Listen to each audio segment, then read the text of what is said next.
Hello class, today I will be doing a presentation on the Scarlet Letter by Hawthorne. This presentation was created by me and Danielle. And so what I'd like to do at the very beginning is to start with the Puritans for some key background information. And so far we have learned, based on everything, that the Puritans believed strongly in the wrath of God, and so they did everything that they could to prevent themselves from receiving it.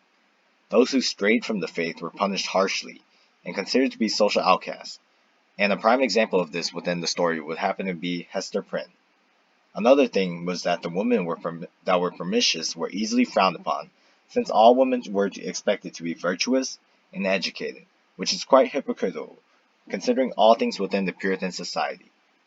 And the women were basically to be domesticated to their husbands, which essentially meant that they were to be subordinate and obedient to them. And so our main argument within the Scarlet Letter would be that there is a main focal point of symbolism.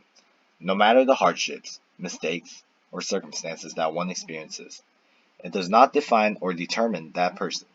One can always surpass these labels that society tries to enforce on them. A prime example of this within the story would be Hester Prynne.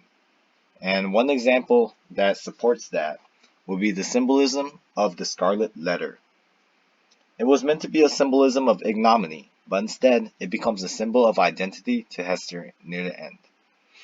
In the beginning, the letter A that Hester wore signified her as an adulterer, due to her affair with Dimmesdale, resulting in Pearl. However, by the end of the story, the letter eventually came to symbolize Abel, since Hester overcomes years of shame by her handwork and her charity work within the town. And because of that, she is recognized and becomes a counsel for women within her society. As quoted from the book, she assured them, too, of her own belief, that at some brighter period, when the world should have grown ripe for it, in heaven's own time, a new truth would be revealed. Prior to her image of a sinner at the beginning of the story, this shows how Hester has kind of transformed into an angelic character near the end. And another symbol that appeared throughout the story that is pretty significant would be the color red. The color red represents lust, infatuation, violence, the devil, and a life of sin. For example, the red wild rosebud that appears in the first chapter is similar to Hester's wild nature, and her infatuation and affair with Dimmesdale. Additionally, the red color of Scarlet Letter was even thought of a devil's sign, as cited from the story. The symbol was not mere scarlet cloth, but was red hot with internal fire, and could be seen glowing all alight. However, later on the color symbolizes that even against all odds, all will prevail, since we can see throughout the entire novel that there is always a reference to the color red. Another example that is another symbol in itself is the meteor, and this also plays on the red symbol. It can be interpreted in two different ways, and that is done by Hawthorne within the story. This happens when Dimmesdale has an unplanned meeting with Hester and Pearl, which also happens to be the very first time that they all meet together as a family. A quote from Hawthorne within the novel states, "Nothing was more common, in those days, than to interpret all meteoric appearances and other natural phenomena that occurred with less regularity than the rise and set of sun and moon, as so many revelations from a supernatural source." The Puritans believed the meteor to have been a commemoration of the late governor from God. In contrast, however, this was different for Dimmesdale. He saw the dull red light as God exposing his sin to the rest of the world. And so in that sense, he thinks about the meaning of the meteor pertaining to him alone as a result of the pressure being put on him by the Puritan society. And the final piece of evidence would be Pearl. And Pearl represents the price of sin, but also as possibility of redemption. At the very beginning, Pearl was a physical embodiment of Hester's sin of adultery. Being outcasted as a result of Pearl and her adultery, Hester claims, as being of great price, purchased with all she had, her mother's only treasure. In contrast to this, all is near the end of the story. She serves as redemption for the lost priest Dimmesdale, acknowledging Pearl as his daughter. Dimmesdale finally gains forgiveness from God, but in turn gives up his life.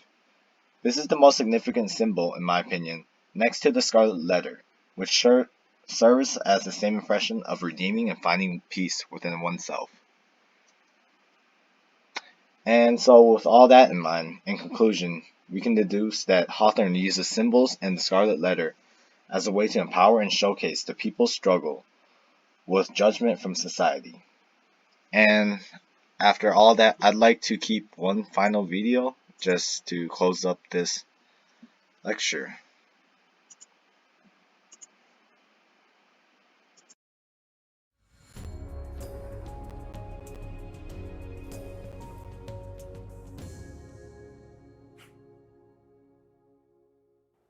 The Scarlet Letter is a book full of symbols.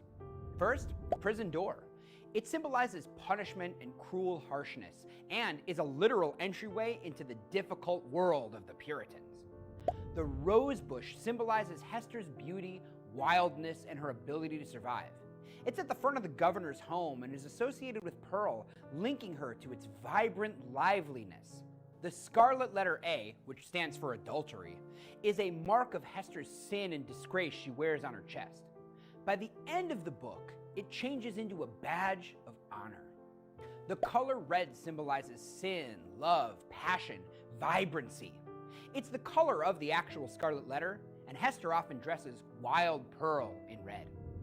The scaffold symbolizes guilt, public confession, and punishment for a crime or sin. It also literally elevates characters throughout the Scarlet Letter. More important symbols are sunlight and shadow. Now, shadow represents secrecy, an absence of love, and a lack of truth. Sometimes it's linked to night. Dimmesdale stands in the shadow at the governor's garden as he conceals his sin. However, sunlight is about illumination. Hester stands in the sunlight, revealing her sin to the public. Sunlight stands for God's grace and love, and for acceptance. Physical appearance is another crucial symbol. Hester's beautiful and vibrant early in the books, and as time passes, her looks dampen. Her spirit loses some of its beauty. Dimmesdale is racked by guilt, and he wastes and sickens. Chillingworth's misshapen body symbolizes his twisted soul, the outer shell representing the inner corruption. Hester Prynne and Arthur Dimmesdale are themselves symbols. In their love, they can be seen as Adam and Eve, and the Bible and stories in it are crucial to the Scarlet Letter. The characters' names are also symbols. Pearl is an allusion to the parable of the pearl found in Matthew 13, 45 and 46. Chillingworth's name suggests the icy core at the center of his being, and Dimmesdale's name suggests the fate that he will experience, a terrible sickening and decline brought on by guilt, a dimming of his vitality and spirit. The Black Man is a symbol for Satan, pure evil, and the forest has two meanings: a moral wilderness and the loving embrace of nature, one that Hester and Pearl feel comfortable in, but the other Puritans see as evil, the lair of the Black Man.